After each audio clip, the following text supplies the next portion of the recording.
ये चैनल केवल मनोरंजन के लिए है। हम किसी भी तरह के अंधश्रद्धा को बढ़ावा नहीं देते। रात के ठीक 12 बजे थे।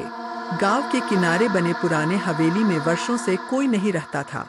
लोग कहते थे कि वहाँ एक दरवाजा है जो हर अमावस्या की रात अपने आप खुल जाता है।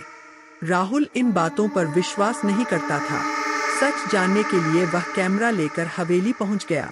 जैसे ही घड़ी में 12 बजे पूरे घर में सन्नाटा छा गया। अचानक ऊपर की मंजिल से चर की आवाज आई।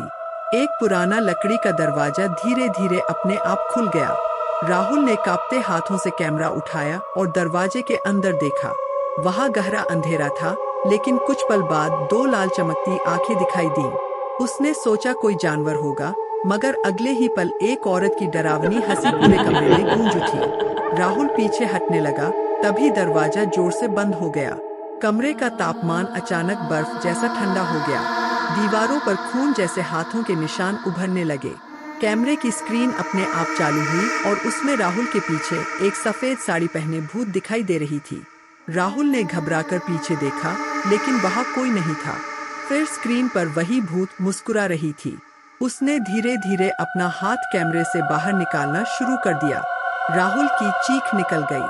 उसने कैमरा फेंका और दरवाजे की ओर भागा, लेकिन दरवाजा गायब हो चुका था। अब पूरे कमरे में सिर्फ वही भूत थी। उसकी आंखें काली थी और चेहरा राख जैसा सफेद। उसने धीमी आवाज में कहा, जो आधी रात का दरवाजा खोलता है वह कभी वापस नहीं जाता।